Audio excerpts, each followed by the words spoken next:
What's up, everybody? Welcome to Human Innovation Tarot. My name is Eddie with Imagine Life Development Center. And today I wanted to share a video with you guys, just a brief relationship crash course that I did as part of a live tarot reading where I share some of the concepts that I wrote about in my book, Better Than Before, Relationship Revolution. And I wanted to share that information for free as part of just being in the community. Obviously, not everybody comes and joins the live reading, so I'm reposting it here for the benefit of everybody else who may not have been attending that specific night. So that's what this video is all about. I hope that you guys enjoy it. Just be aware that I do get very passionate in my videos. Sometimes I do use some adult language, so if there are any sensitive ears nearby, just please be aware. And I hope you guys enjoy the video. That's a side note. So relationships. So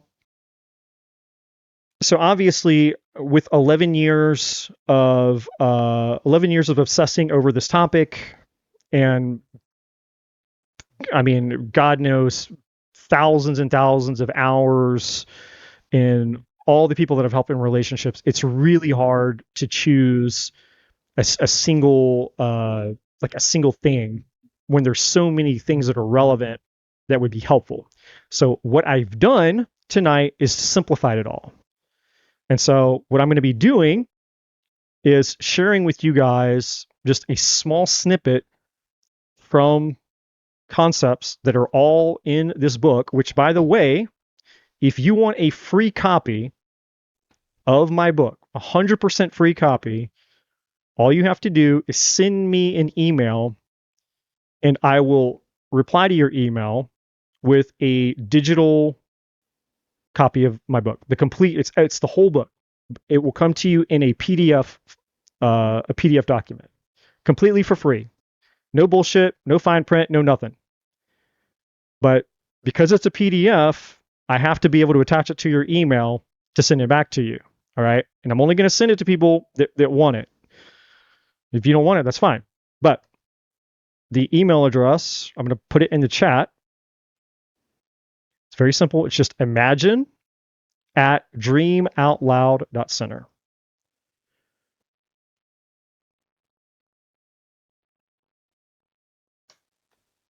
So that's in the chat. So all you have to do is just send me an email, and you can just say something like, hey, I love I'm interested in the book, or I'd love a copy of the book, whatever. And I will send you guys a free copy of the book, 100% free. You get the whole book in PDF. All right. So with that being said, for those of you that are here and you're listening, because I know a lot of you guys come in here with relationship questions. So here's the thing.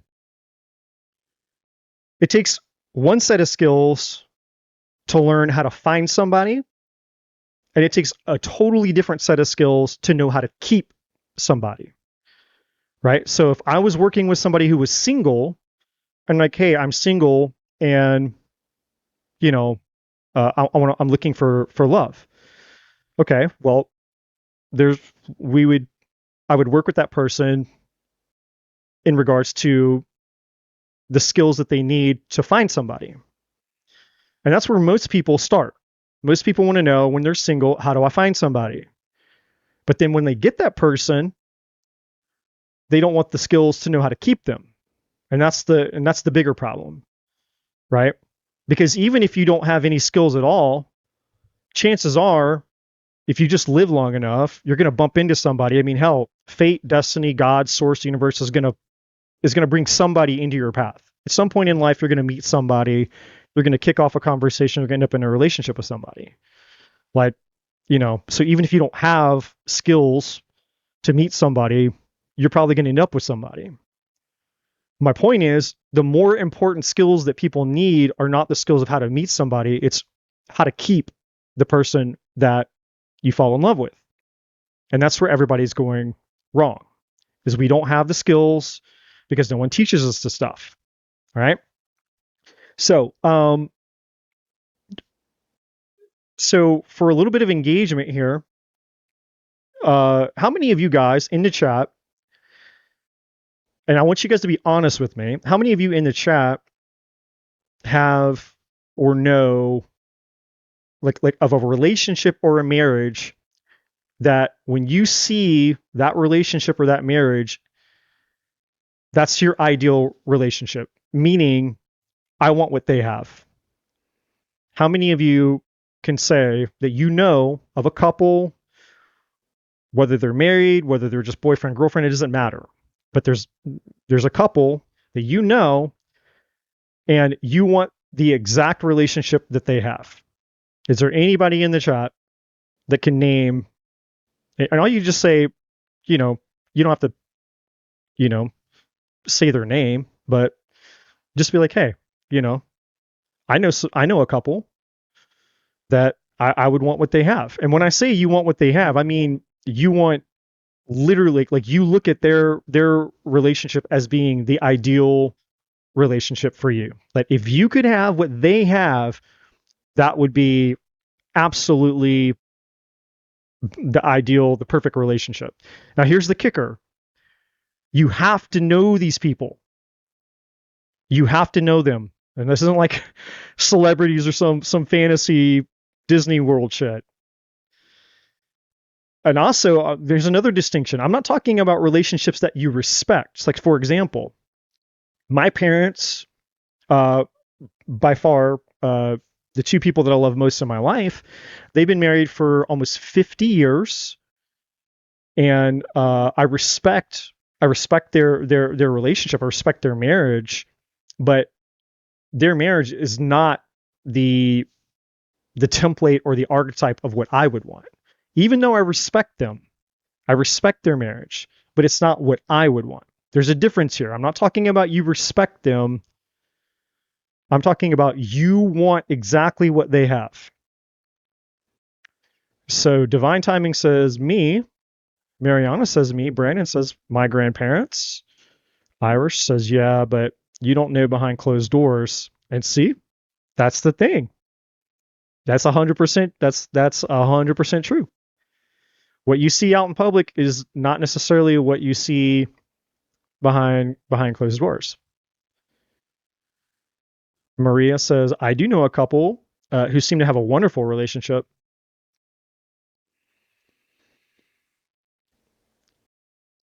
Okay. So mostly positive. So we have a very positive group here tonight, which is a little bit abnormal. Most people I ask this question, they say no. They don't have a positive reference. They don't have a positive model of a relationship that they could look at and say, okay, these people have a positive, relationship, a healthy relationship that I know. I know who these people are. Again, I'm not talking about what you see at a distance, because, people act happy all the fucking time at face value, and then they go home and, husband's beating the shit out of his wife, or God knows what's happening behind closed doors. I'm talking about people that right? It's very different. And so if you're close enough, you're fortunate enough to be close enough to somebody who's got a healthy relationship, a healthy marriage that has exceeded 20 plus years, okay? They've made it at least 2 decades, and they've been married together, and they're modeling a healthy marriage and healthy relationship. That is very, very rare. It's very rare. I'm not saying that obviously those relationships don't exist. I know that they do, but it's very rare. So, my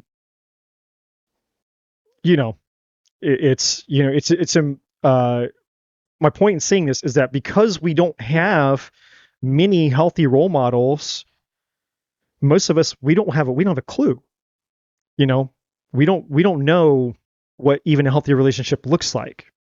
So the first problem is no one teaches us the skills of what to do, how to relate. 2, we don't have any healthy role models to look up to or mentors to teach us the things that we don't know.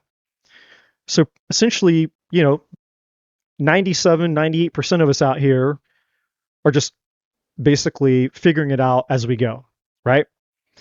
And so with that in mind, my next question is, what do you guys think the number one reason for divorce is? Put it in the chat. What do you think the number one reason for divorce is? Or it doesn't have to be divorce. It can just be a breakup in a relationship. You don't have to be married. The number one reason for divorce and breakups. I'm curious to know what your guys' thoughts are in the chat.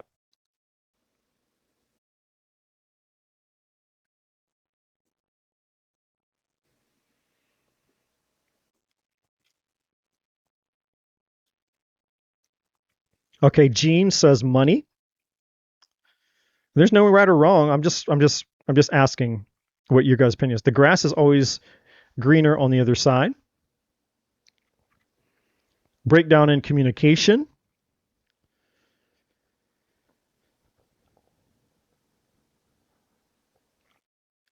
Ash says a lack of understanding. So I guess we could put that in communication, a category of communication as well.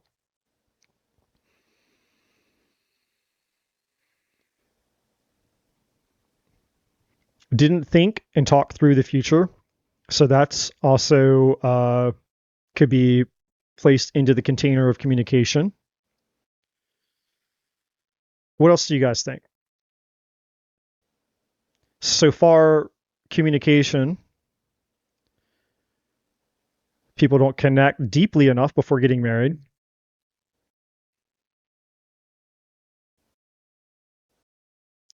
Now I know some of you guys out there in YouTube land, you guys have been in relationships. You don't have to have been married, but if you've been in a relationship and you've gone through a breakup, then you have an opinion. And I want to know what your opinion is.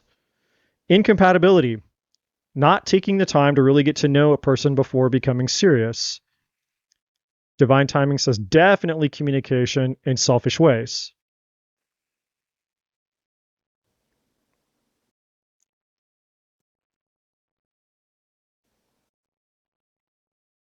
Mine was Mariana mine was a narcissist,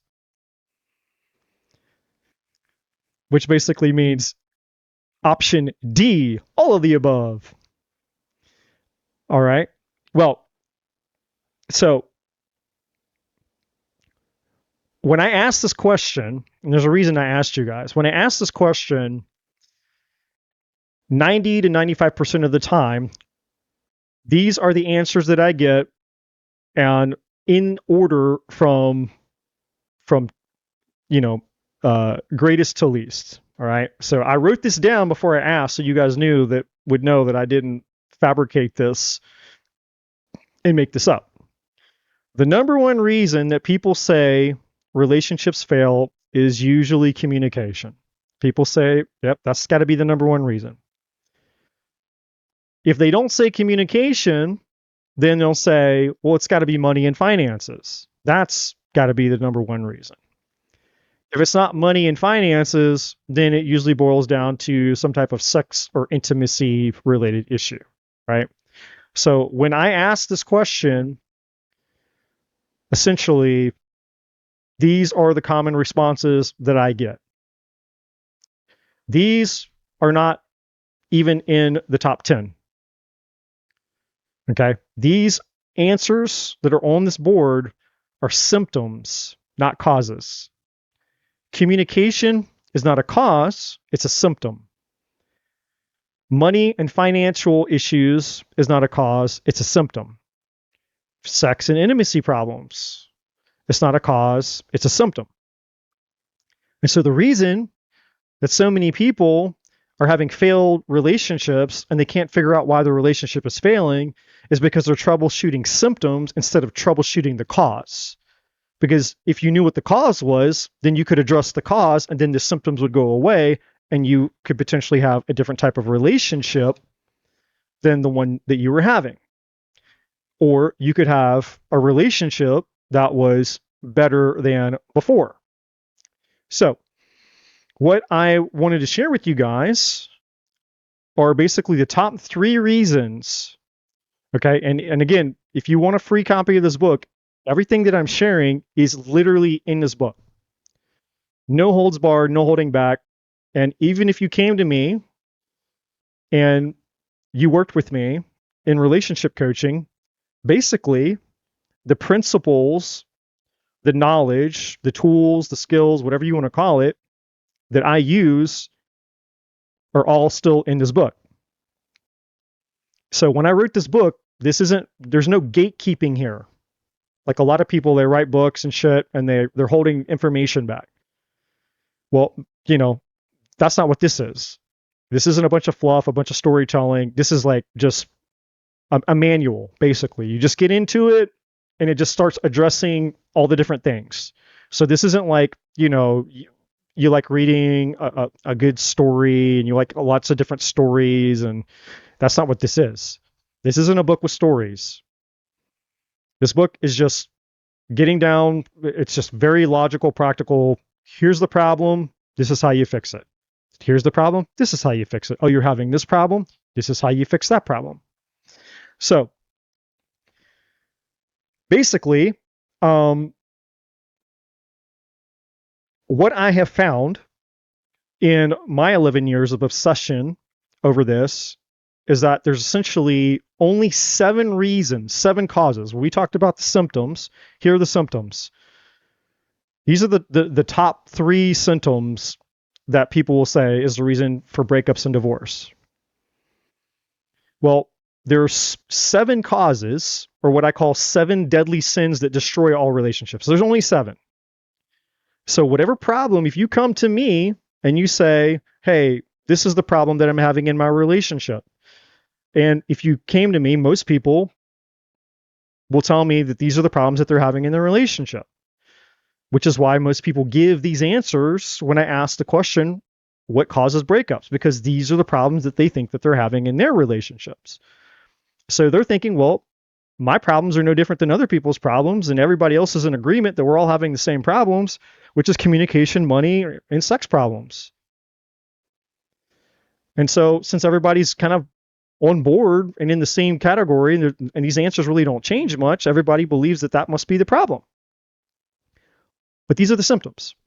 So there's only 7. There's only 7 possibilities for why your relationship could be destroyed. So you come to me and you start telling me your problems.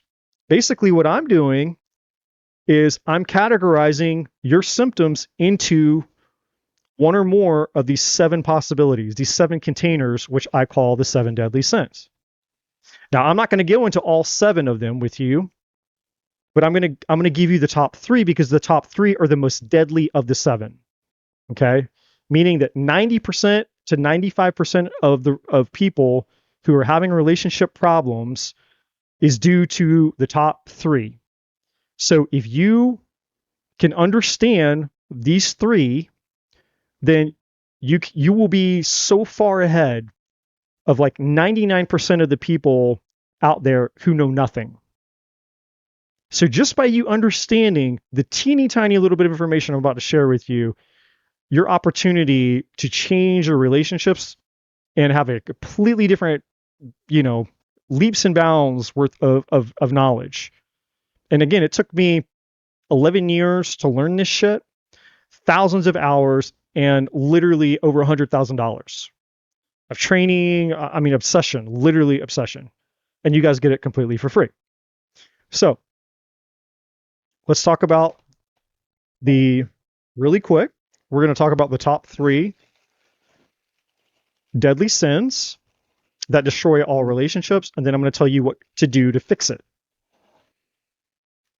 This is just a crash course. I could spend half a day, if not maybe an entire day, talking about this because it's very, obviously it's a complex subject. But I'm going to give you guys a crash course, okay? So, the first deadly sin, the second deadly sin, and the third deadly sin that destroy all relationships. Number 1, self Self-preservation. I apologize for my handwriting because I'm in a hurry. There's number one, self-preservation. Every single one of us has a default mechanism, right? Fight, flight, or freeze. And so when we are triggered, our nervous system goes into fight, flight, or freeze. Now, your fight, flight, or freeze response could be different with different people. You know, when I was with my ex-wife, mine was flee. She was the aggressor. Other relationships, I've been the aggressor. So, you know, your fight, flight, or freeze response will change depending on the person that you're with. But what doesn't change is the fact that we all have a threshold. And when you get triggered, first of all, most people are not aware of the moment that they become triggered. All they remember is that, hey, things were okay until they weren't. And then there's this period of conflict. And then when the conflict is over, a lot of times people don't even remember what even started the conflict. If you ask them, it's like, well, so what started that fight? I don't remember. Mostly guys more than women. Women remember everything, because when what women do that's different than men is women will attach a feeling, an emotion to a memory, and that's how they can remember it forever, because they're emotional creatures. And so a woman will know exactly what was said, exactly the tone it was said, exactly where you were, exactly what you were wearing. A woman will remember absolute everything, because she has that imprint in her nervous system because she attached an emotion to it. A man doesn't do that. Okay. But the number one reason that every single one of us, the number one reason that relationships are destroyed is because of self-preservation. Meaning, when you trigger me, I go into fight, flight, or freeze. So I am no longer the person that you once knew as the love of your life, your husband, your boyfriend, your girlfriend, your wife, whatever. I've turned into this other thing, this monster. Now, when I go into self-preservation, what happens for most people is it triggers you, and now you go into self-preservation. So now you become a monster too. And so you re-trigger me again, so I stay in self-preservation. And now that I'm re-triggered, I re-trigger you. So now you're in essentially the self-preservation cycle. So there's me,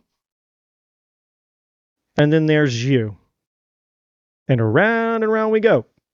You trigger me, and I trigger you. And we're just going to keep going around and round and round. Triggering each other.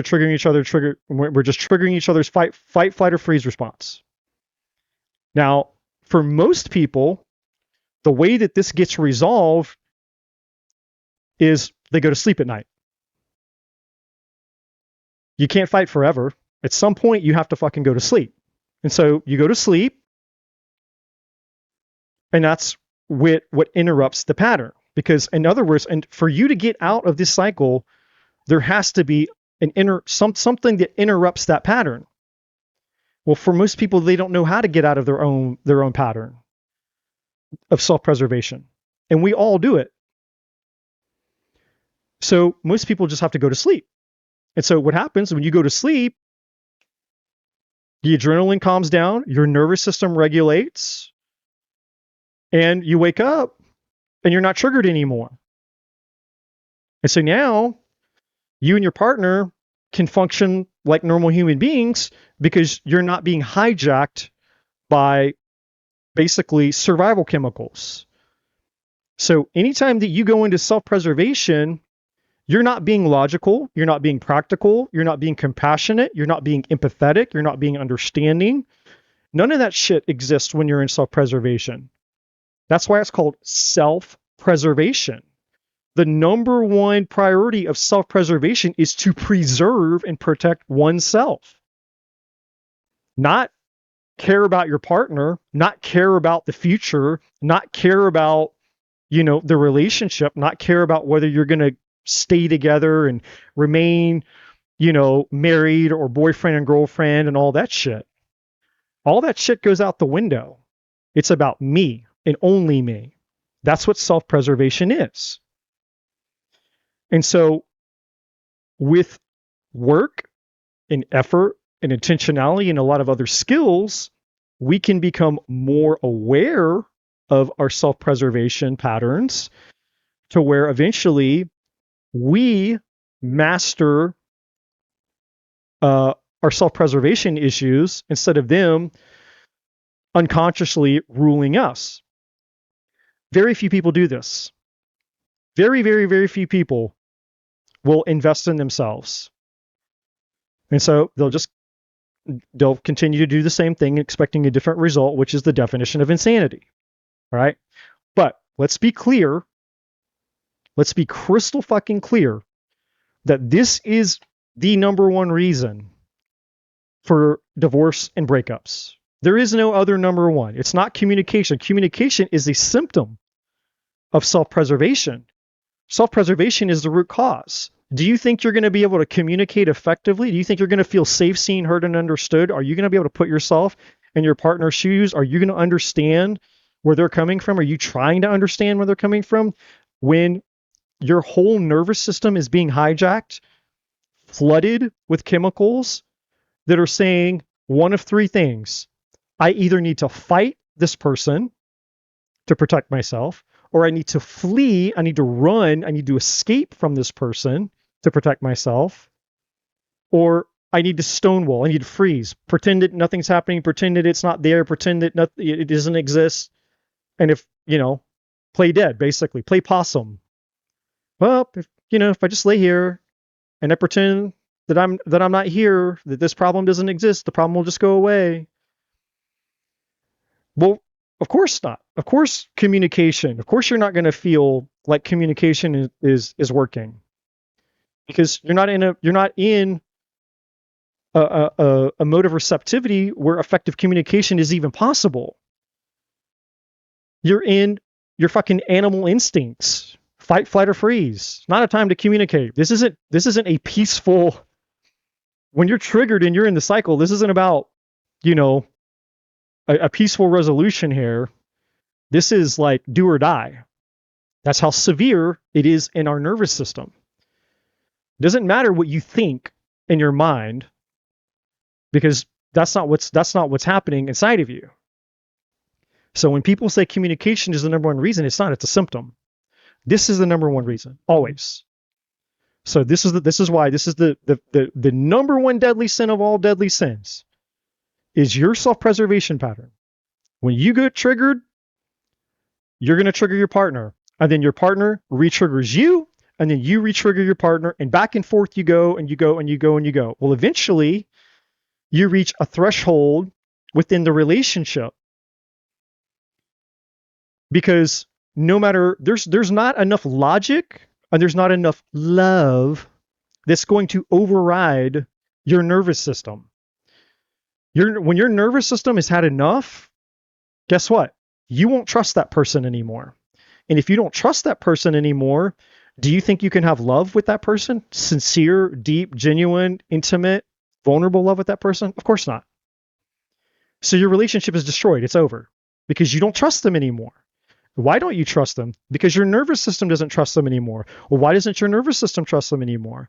Because you guys were doing the fucking self-preservation dance, and you've done so much damage to each other by triggering each other's fight, flight, or freeze that eventually there's no coming back. It's very rare in most cases.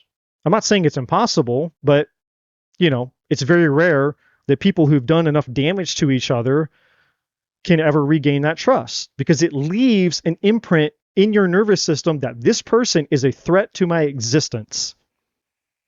It's not logic, it's not reason, it's not compassionate, it's not empathetic, it's literal survival. That person over there is trying to destroy me. And so I have to do everything that I can to ensure that I am not destroyed by that person. And so, it's very hard to come back from that level of damage when so much damage has been done. That's the first deadly sin. Let's talk about deadly sin number 2. Deadly sin number 2 is, I'm going to need a little bit more room. I'm going to remove this here.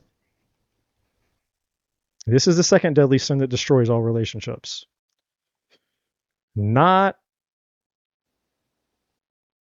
understanding, I'm just going to put not understanding the opposite sex. Yeah. Terrible handwriting. Not understanding the opposite sex.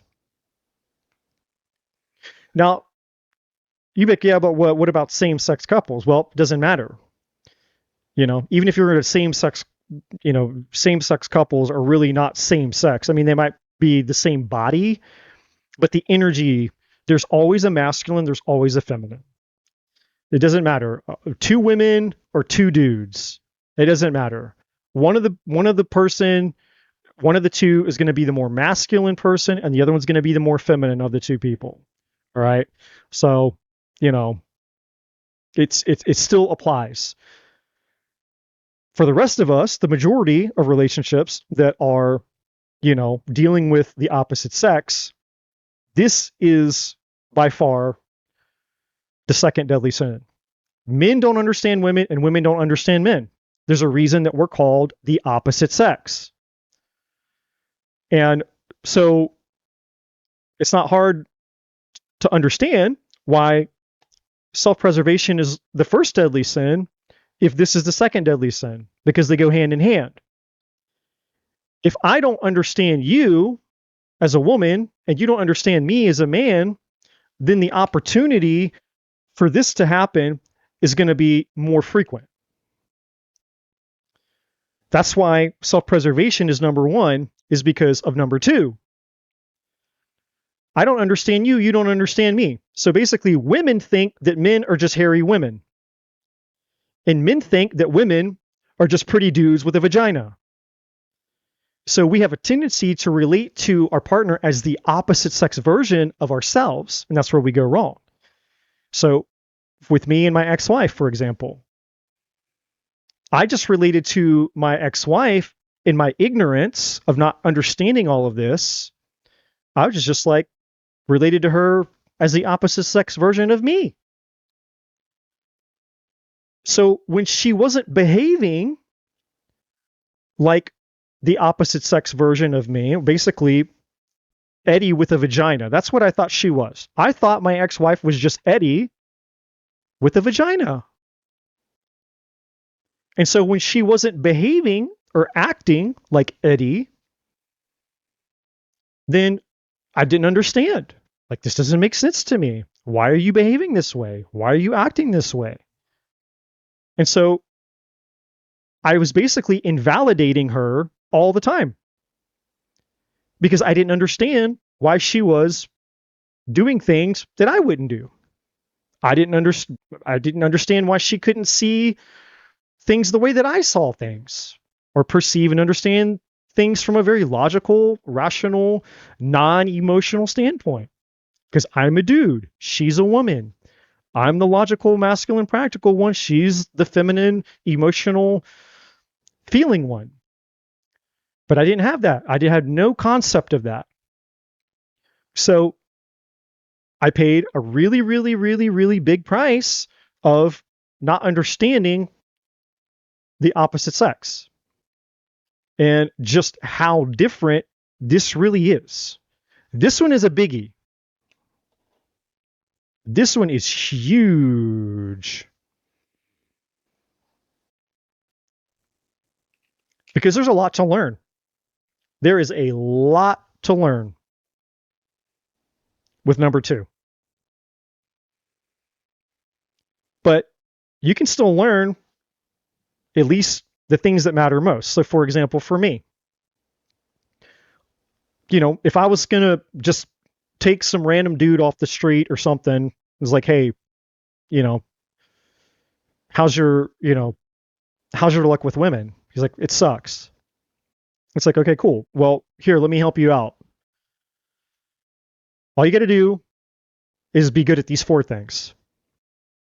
Make her feel safe, seen, heard, and understood, no matter what. And understand this.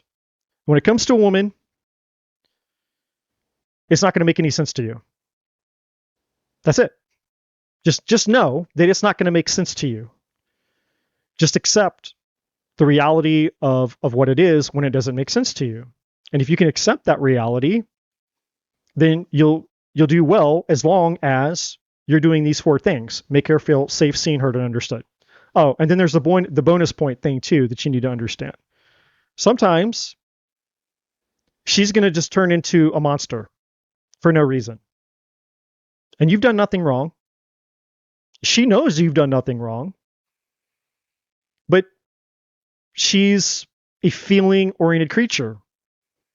So she's just going to change. There's like 50 different women inside of the woman that you're with.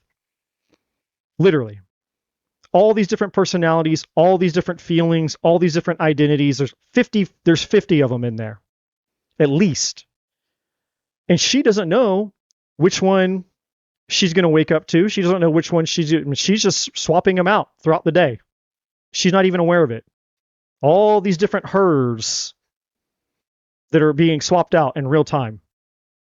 And there's a few of them in there that are not so nice. It has nothing to do with you. And when those versions of her show up, you got to do what I call hug the porcupine. That's it. And it's not going to make sense to you. And you can't take it personal. But you're gonna get it. Like she's gonna come at you with that energy, because if you're doing it right, you're making her feel safe, seen, heard, and understood. It's actually a good thing to some extent. I'm not saying that you tolerate poor behavior for a long time. That's a different conversation. But if every once in a while she comes towards you, it's actually a good thing, because you're her safe place. And so you hug the porcupine, and that makes everything better. Bonus point number 3, fucking just listen. That's it. Be present and listen. It's literally the V word.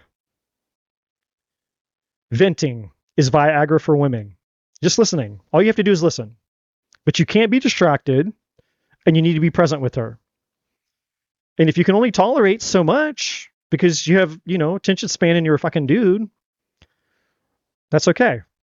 Then you have a discussion with her about it. Say, hey, listen, I want to be present for you. I don't want to be distracted. I actually want to hear what you have to say.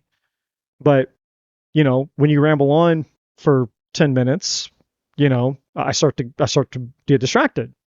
If it goes too long, which is something I would tell women. Like, when you need to vent, because it's part of who you are as a woman, just be aware of how long you need to vent, because he's a dude and he's different than you. Women share pointless details to connect to each other. Men don't do that. So for a man to sit and hear a woman vent about things that he's not supposed to fix, and he's supposed to just listen to it and not do anything about, that's very hard for a man, because that's the opposite wiring. You come to us and you start, when a woman's venting, a man interprets it as complaining. She has a complaint. And so we're like, there's a problem. And problems are meant to be solved, and they're meant to be fixed. So what does a man do? He tries to fix the problem. And then what does the woman do? She gets pissed off at him for trying to fix the fucking problem. And then he's like, well, I don't understand. What am I doing wrong? And she's like, you tried to fix the problem. He's like, no shit. That's why I'm a fucking man. I'm supposed to try. I'm trying. That's my job, to fix the problem. She's like, no, that's not you don't understand. You don't understand me. You don't understand. And he's just sitting there like, I don't get it. I don't get it. I don't get these creatures called women. I don't get it. And I used to be in that same boat. And so I would say to the guys, it's like, look, you're not going to understand. You just listen. When a woman comes to you, she doesn't want you to fix it. And if she doesn't want you to fix it, she'll be very specific about you fixing it. Those are two different things. When a woman just wants to vent, she just wants to share. And most of the time, you'll know that she's venting because what she's saying most of the time doesn't have a point. It's just a lot of information, and you're waiting for the big climax. You're waiting for the big point, and it's just an observation. It's a bunch. It's like a lot of details of different observations. Just a flow of information, and you're just kind of waiting. You're like wondering, like, what is this? Why do I need to know this? It's like, well, you don't personally need to know it, but she needs you to know it because she in her mind, she's relating to you as the opposite sex version of her. She thinks that you're a hairy woman. So she just naturally wants to come to you and share this information because that's what women do with each other to connect. And so she's thinking she's connecting to you because she thinks you're one of her. You're just the hairy version of her. And you have a penis. Right? But that's not true. And I could turn this whole thing around with men. So if women, you ladies out there, you're having problems with dudes, your man, and you don't understand why he behaves the way that he behaves, we could troubleshoot that, right? And all of that, that's just one example. I could spend, again, I'll spend hours, I could spend hours talking about this, but I'm just giving you an example. That's all number 2. That's the second deadly sin. Women don't understand men, men don't understand women. Doesn't matter even if you're same sex. You got 2 dudes, you got 2 women, one's the masculine, one's the feminine, doesn't matter. All right, what's the third deadly sin then that destroys all relationships? I'm going to actually.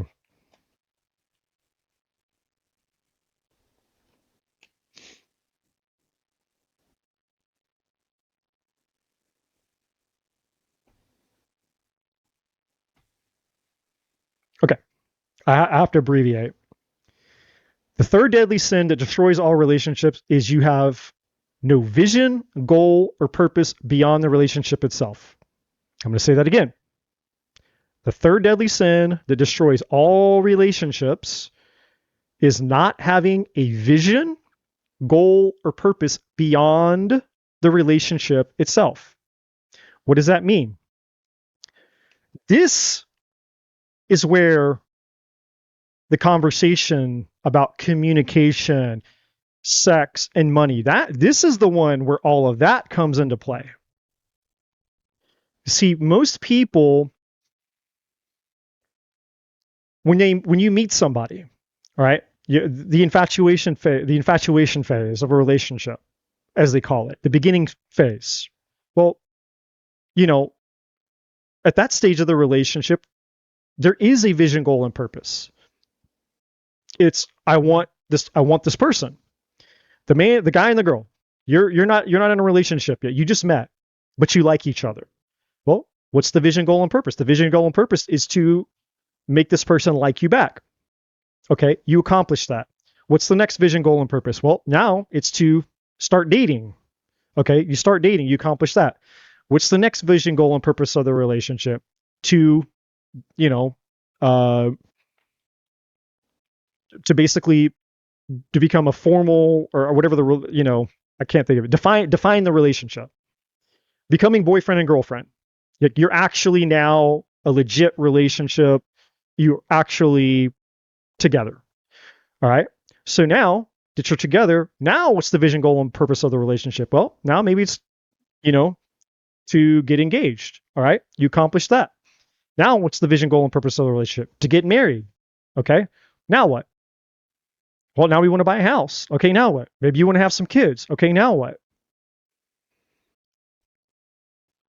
You see, at some point, usually within the first 10 years of a relationship, and this is statistical, like a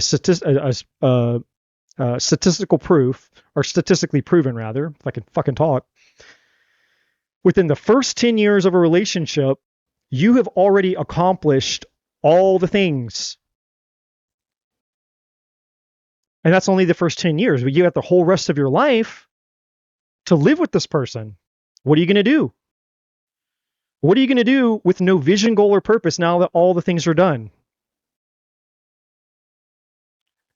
This is why This is the third reason why relationships fail, is because there's no purpose anymore. And so this is when relationships start to die. It starts to feel like roommates with benefits or just roommates with no benefits. You know, you get bored with each other. It starts to feel mundane. Maybe you don't even like each other anymore. You've grown apart. There's no spark. There's no passion. There's no play. Everything is just the same. You've gotten used to each other. You've taken each other for granted. All the things. That's this phase because of this. And this is also, that's just the big picture. There's also the micro problems that exist within this. What do I mean by that? You have to have a vision, goal, and purpose for every area of the relationship, because any area of the relationship that you do not have a vision, goal, and purpose for is an area of your relationship that is going to suffer. For example, communication. What is the vision, goal, and purpose of communication in your relationship? You're like, wait, I've never thought about that. Yeah, that's why you're telling me that you have communication problems. That's why everybody says the number one reason for divorce is because of communication, or the number one reason for a breakup is communication related issues. Well, why do you think there's a communication issue? Because you never defined what communication meant. Like, oh my God, I didn't think I had to. Yeah, exactly. And the reason that you didn't think you had to define what communication meant goes up back to number 2. Because you thought you were dealing with the opposite sex version of you. You were projecting your expectations of communication onto that person because you thought that they would just get it, that they would just understand you, that they would just see the world the way that you see the world. And since they don't see the world the way that you see the world, guess what happens? You end up in number 1. You end up in the self-preservation cycle. So you can see how all 3 of these are working together. You don't have a vision, goal, and purpose for communication. Well, that's because you don't understand your partner, which is going to lead you to self-preservation. Then another one. You don't have a vision, goal, and purpose for money, because that's the second thing that most people say. Okay, if it's not communication, then the reason for divorce and breakups is money and finances. Well, money and finances wouldn't be a problem if you had a vision, goal, and purpose for your money and finances between each other. Do you guys have a vision, goal, and purpose for money and finances? And they're like, no. So that's why you think that this is the reason for divorce. And because you don't have a vision, goal, or purpose for money and finances is because of number 2. You're just projecting your expectations of what money and finances means to you onto your partner because you think your partner is the opposite sex version of you. And since they're not the opposite sex version of you, you end up in number 1, self-preservation. You end up fighting with your partner about money because you had no vision, goal, or purpose. You actually never got into it with this person. Let's talk about sex. That's the third reason that people think the divorce happens. Well, if it's not communication and it's not money and finances, then for sure, sex and intimacy problems. And I'm not talking about mutual masturbation. What do I mean by that? I'm not talking about sexual favors or sexual obligation. Oh, they're my wife, they're my husband, I have to do it. I'm obligated to do it. Or I'm going to do it to get them off my back, or maybe you're the opposite. You're going to play the headache game. Oh, I don't feel well. I can't do it. I'm too tired. I have a headache. I've got a rash. I got a thing, right? It's like, if you're not wanting to have sexual intimacy with your partner, that's a problem. If you don't crave your partner sexually, there's a problem. What is the vision, goal, and purpose of sex? Have you talked about it? Is it just, hey, he sticks it in and, 5 minutes later we're done? And is that, have you guys actually had a conversation about this? Have you got into this with each other? Have you both communicated and talked about this and spelled it out for each other? No. Well, that's why you're having a problem with it, because there's no vision, goal, or purpose here. It's neglect. You're taking it for granted. It's neglected because you haven't brought any type of awareness to this. And so what ends up happening? You project your expectations onto your partner because you're relating to your partner as the opposite sex version of you. And when you find out that they're not the opposite sex version of you, you end up in self-preservation. You end up fighting with them. So these are just the 3. I have not gone through all 7. I could continue down this list. I could go through this entire list all the way through all 7 containers, but I wanted to show you guys how this works. And again, this is me just scratching the surface. Now,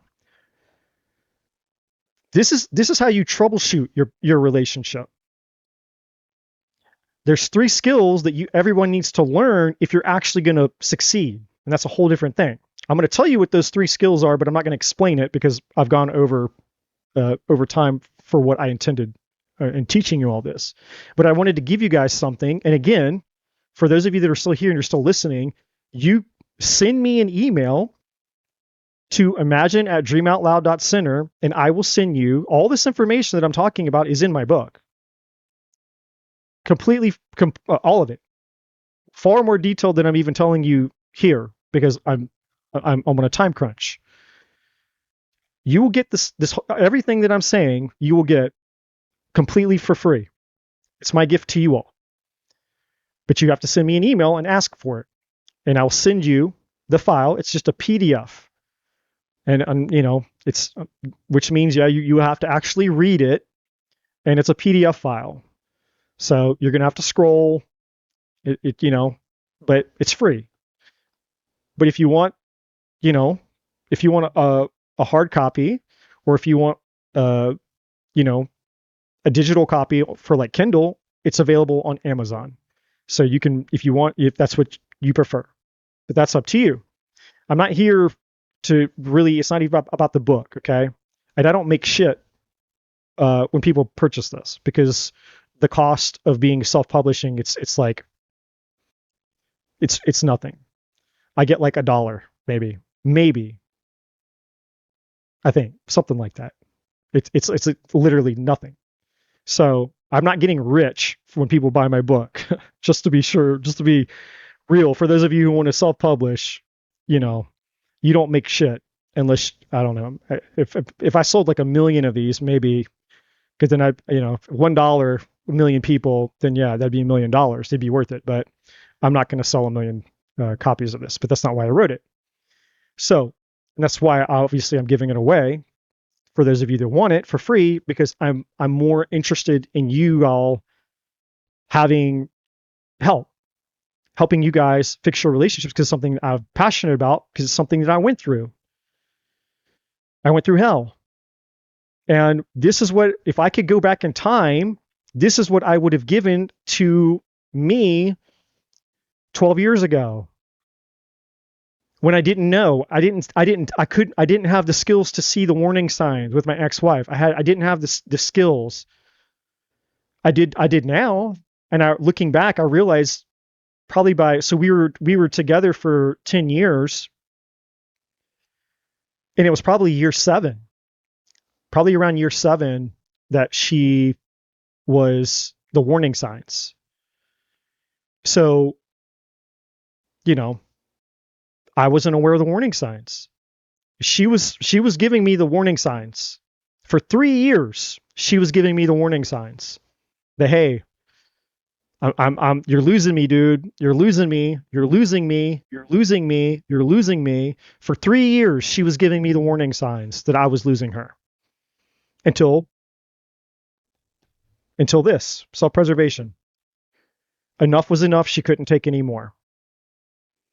And when people are in self-preservation, they do really, really, really stupid shit. And they don't care who they're hurting. They don't care what the cost is. They're not thinking about the long term. They're not thinking about cause and effect. They're not thinking about anyone but themselves. She wasn't thinking about any of that. She's just, I want the fuck out. I want out. I want out. And that was that. So if I'd have had this knowledge, if I'd have had this book all those years ago, I could have saved my marriage. Now, does that mean that I would change my past? No, because everything that's happened to me is what's needed to happen to me for me to become the man that I am now. So I don't regret it, because it's what helped me become who I am, so that this book could even exist.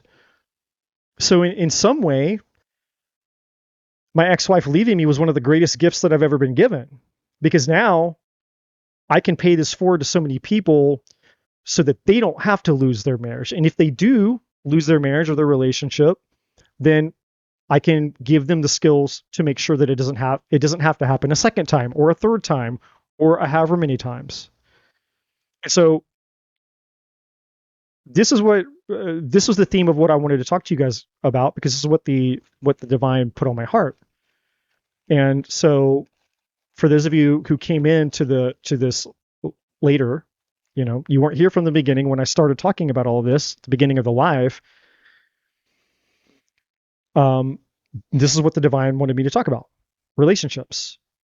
And so I wanted to share a little bit of that with you all. It's hard to kind of like take a tiny little piece of something and share it in a small amount of time when it really deserves, probably at least 5 hours, if not a day, or at least one day, like a seminar, like an 8-hour seminar, right? But I wanted to give you guys something, show you something. And again, all of it is in here. Everything. Way, way more than even all this. Like, this is literally everything that you could know, that you would need to know. It's obviously not everything, but it's everything that any one human being would need to know to be successful in a relationship. Like, if you just have this knowledge, then you will be, anything else that you add to your tool set beyond this is just extra. Okay. So, and I stake, I stake myself on that claim, because I know what is all in this book, because of how much I've obsessed over this. And I will put myself up against the best of the best of the best, whoever, in relationship knowledge. And I don't see that lightly, and I don't see that to be egotistical, but I know what I've invested to create this. And it's not about anything other than helping people fix their relationship problems and have the right skill set to succeed when it comes to relationships and love. There's no reason in 2025 with technology, there's no fucking excuse. There's no reason for anybody other than absolute laziness or ignorance to not have the knowledge to fix your problem. It's not like back in the 90s when I was, growing up, when you didn't have access to anything. Back in the age of the gatekeepers, now knowledge is everywhere. Advice is everywhere. There's no reason to have a problem. Advice is free. And maybe that's part of the problem. Because it's free, it's taken for granted. So people, it's like, yeah, well, whatever. That's just how we relate to shit. You don't have to pay for it. There's no investment. Then you don't take it seriously. I don't know. But for those who are willing to take it serious and you're willing to invest, there's no excuse anymore. Like, the knowledge is out there, and whether it's just pick somebody. So if you're having relationship problems, then do something about it, because there is an answer. There's an answer to every problem. That's I'll just leave it at that. But for those of you that want a free copy of the book, Elaine donated. Here's my email address, and then I'm going to put it in the chat. It's imagine@dreamoutloud.center. Send me an email There's no gimmicks, there's no BS, there's no fine print. This isn't a ploy, this isn't some kind of thing. You just send me an email, tell me you want a free copy of the book. You're going to get a reply back from me with a PDF of the free book. That's it. Hey guys, thank you so much for checking out this video. If you haven't already, please like, share, subscribe to the channel. All the other information is in the description box below. And as always, my friends, I'm not a bloody psychic.